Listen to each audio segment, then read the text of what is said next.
Assalomu alaykum aziz, hurmatli bizni kuzatib borayotgan kuzatuvchilar. Bizga demak doimiy savollar berayotgan, biz bilan hamnafas yashayotgan vatandoshlar, assalomu alaykum. Hammalaringizni mana kirib kelgan yangi yil bilan muborakbod etamiz.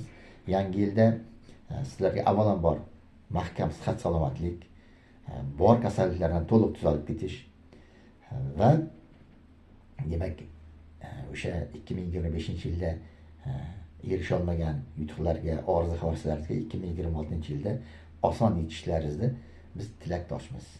Assalomu alaykum, rahmat e'tiborlaringiz uchun, bizni kuzatib borayotganlaringiz uchun.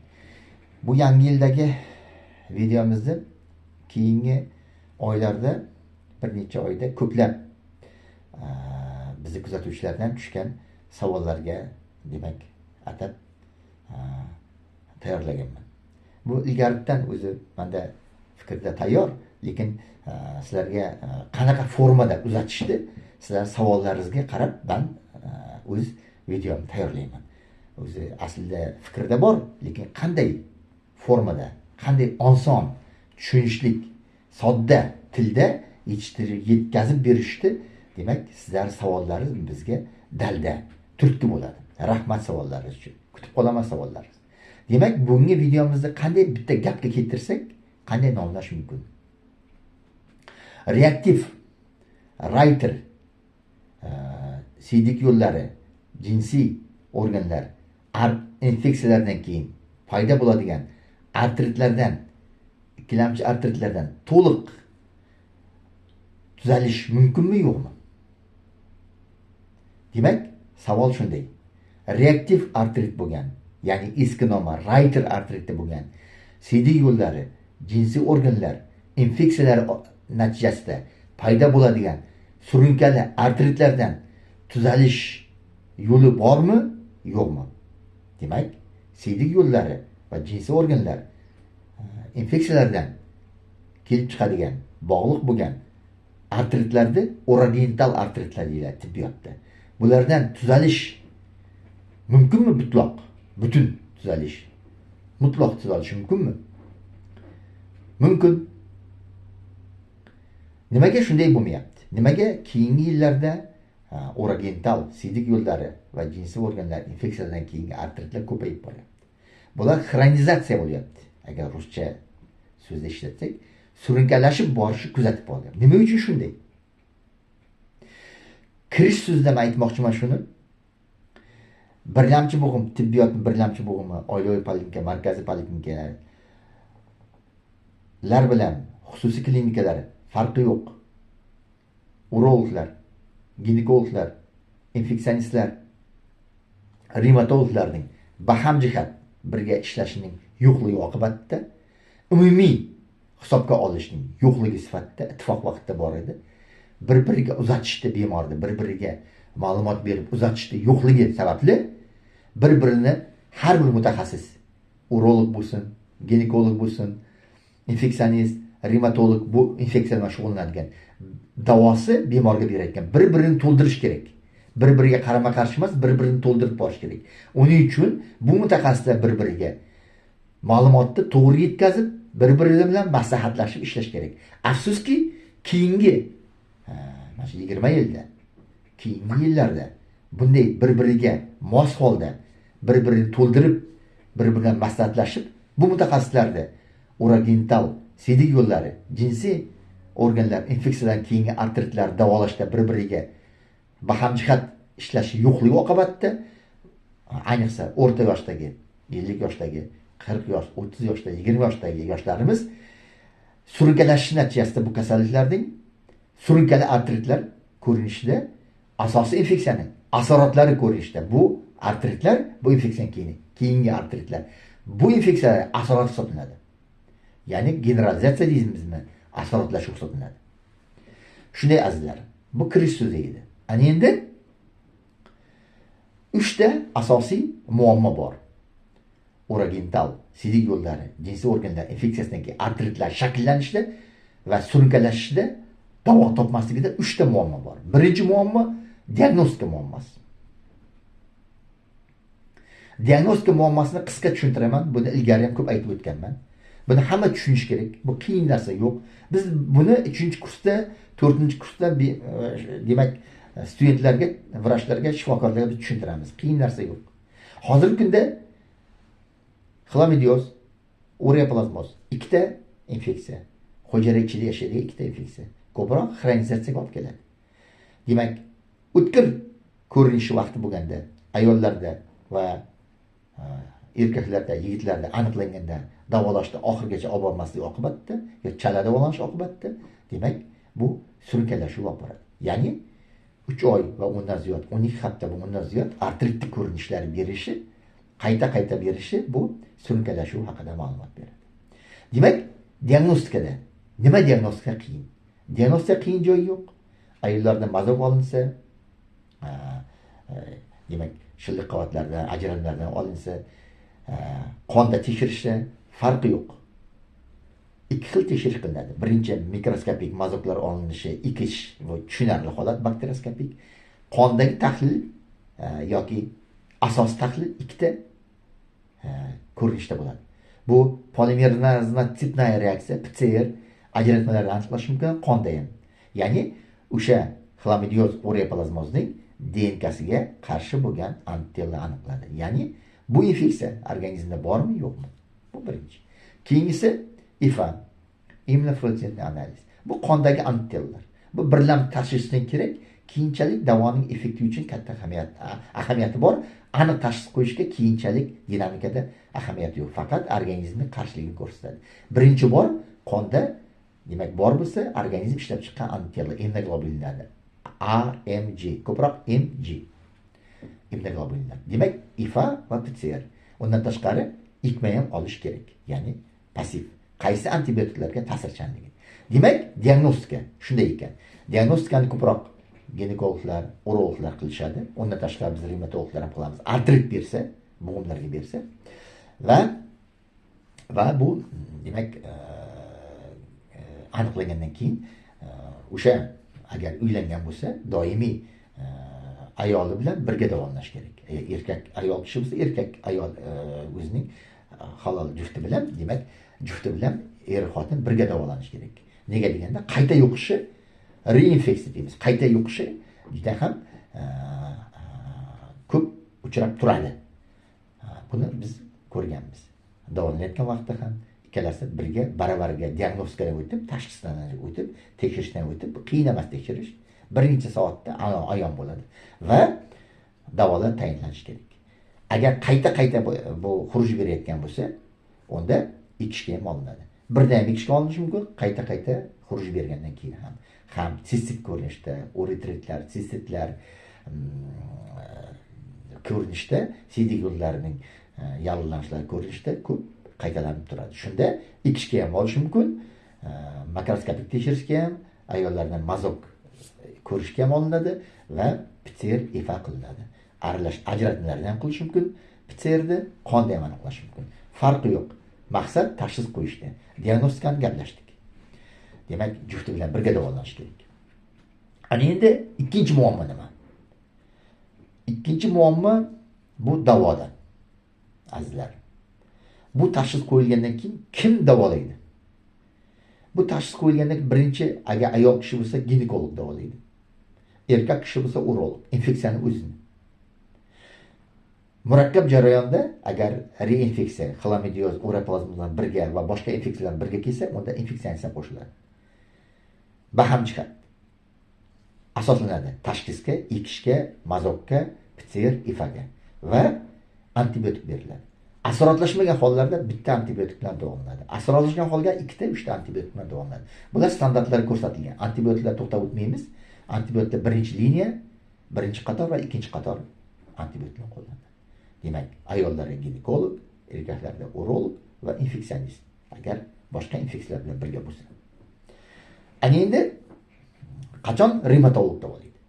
Qachonki uni asorati ko'rinsa, ureoplazmoz xlamidiozdan, ya'ni siydik yo'llari va jinsiy organlar infeksiyalar asosan ureoplazmoz xlamidioz ko'proq artrit beradi. Biz revmatologlar qiziq joyi shunda. Artrit berishi bu asorat hisoblanadi. Xo'sh, mana shu yerda men diagnostikada boya aytmay yodimdan ko'tarilibdi. Nima uchun bu xronizatsiya, ya'ni surunkalik o'tadi. Bu infeksiyalar nima uchun ko'proq surunkali o'tadi? Mana ureoplazmoz bu условно patogenni, xlamidioz.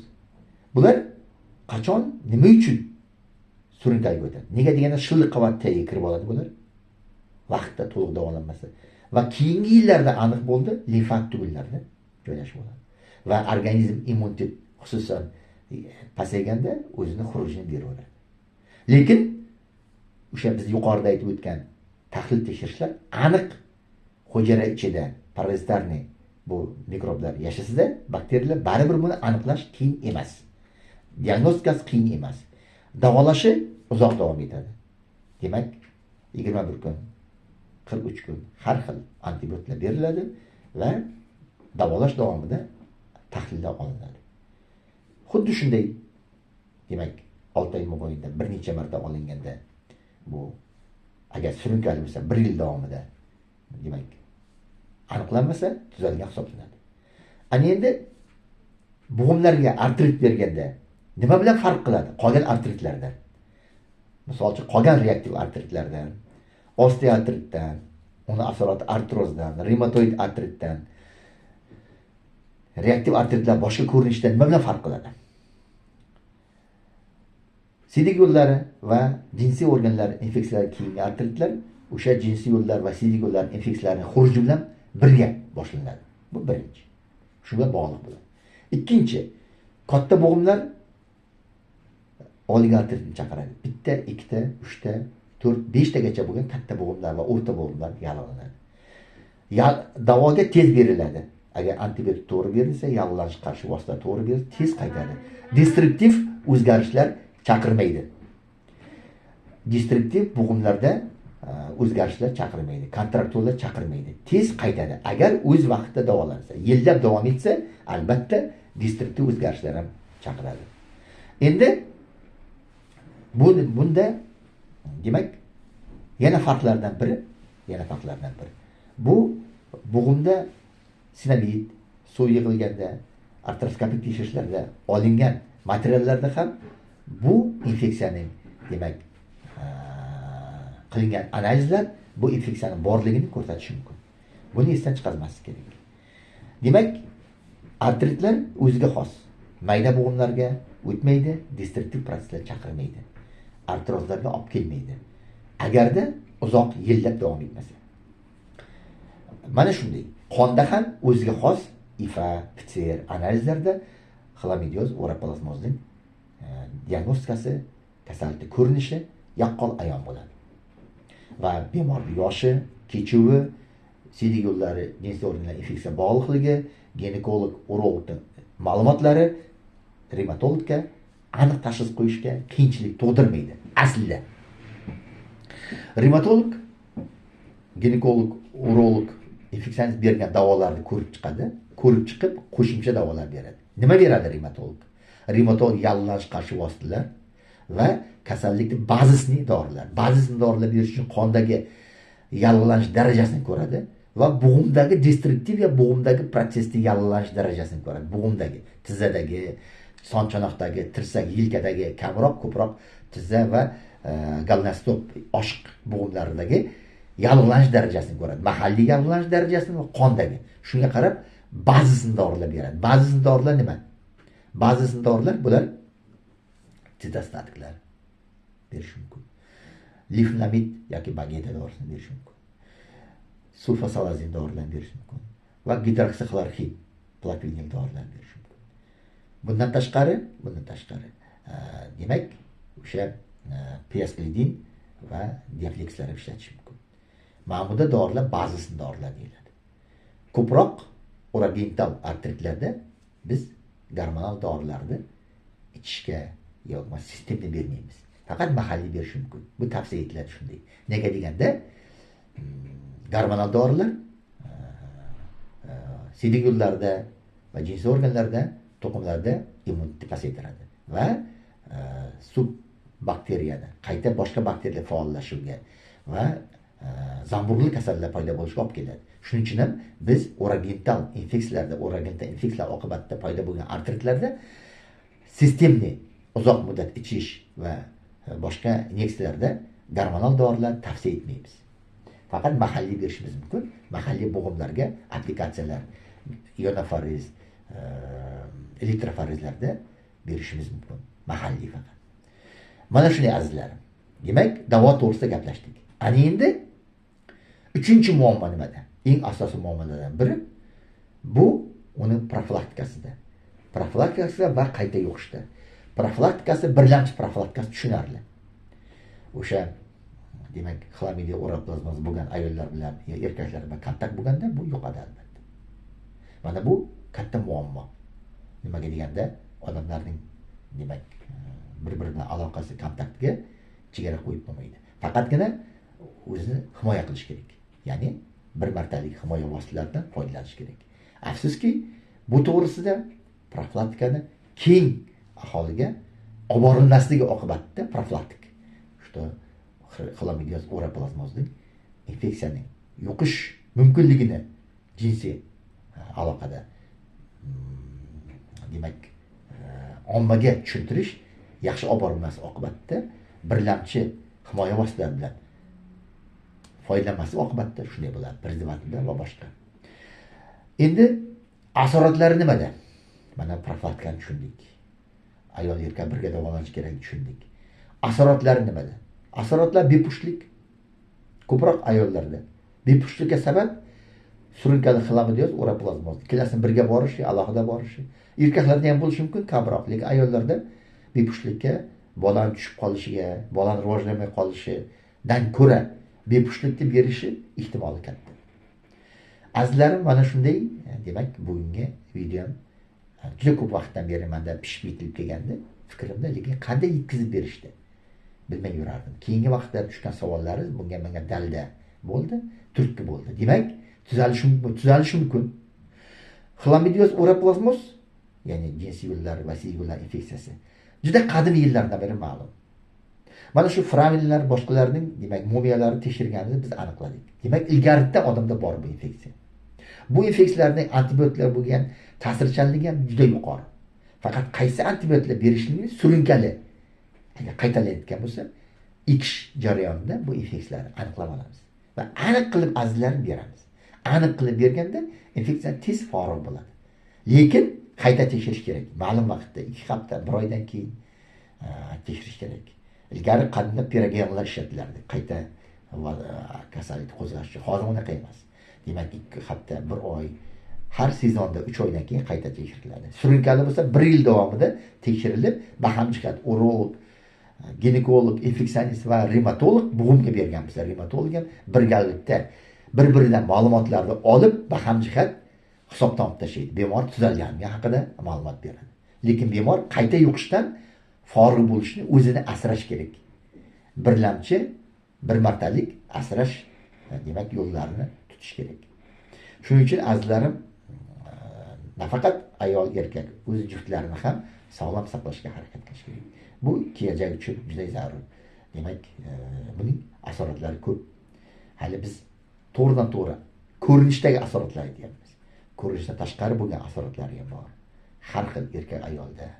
Keyingi yillarda prostatitlarga ham mana shularda demak bog'liqligi va prostata bezining erkaklarda kasalliklari, surunkali kasalliklar bog'liqligini ko'p ma'lumotlar paydo bo'lyapti. Ayollarning ham xuddi shunday demak jinsiy organlarida surunkali kasalliklarga olib kelish ehtimoli surunkali o'tkazgan xlamidия uroplazmasining ta'siri borligi haqida ko'plab ilmiy maqolalar paydo bo'lyapti. G'arbda ham, o'zimizda ham. Shuning uchun azizlarim, siydik yo'llari va jinsiy organlar infeksiyadan keyingi artritlar rivojlanishida bu surunkali proses asorat hisoblanadi va urolog, ginekolog, infeksionist va revmatologlar baham-jihat birga ishlashligi oqibatida erishiladi yutuq. Bo'lmasa bu kasallikni yengish qiyin bo'ladi. Lekin tuzalishi mumkin.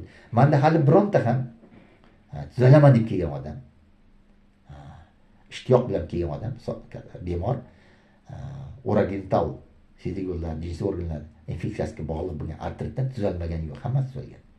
Bo'g'imlarga asorat berishi mumkin. Albatta, destruktiv protsess berishi mumkin. Agar yillab davom etsa, xuruj beraversa, albatta meniskopatiya bo'ladi va artroz rivojlanadi. Har qanday artrozga olib keladi, agar o'z vaqtida to'g'ri tashxis qo'yib davolanmasa. Azizlarim, rahmat sizlarga. Savollaringizga mana bugun orogental, siydik yo'llari va jinsiy organlar infeksiyasidan keyingi bo'ladigan artritlar haqida gaplashdik.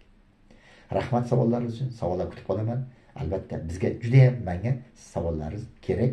Men sizlarni tonus, demak, qaysi kasallikda nima jihatlar qiziqtirishini bilib, shunga qarab men sizlarga videolar tayyorlayman. Rahmat, savollar kutib qolaman azizlar.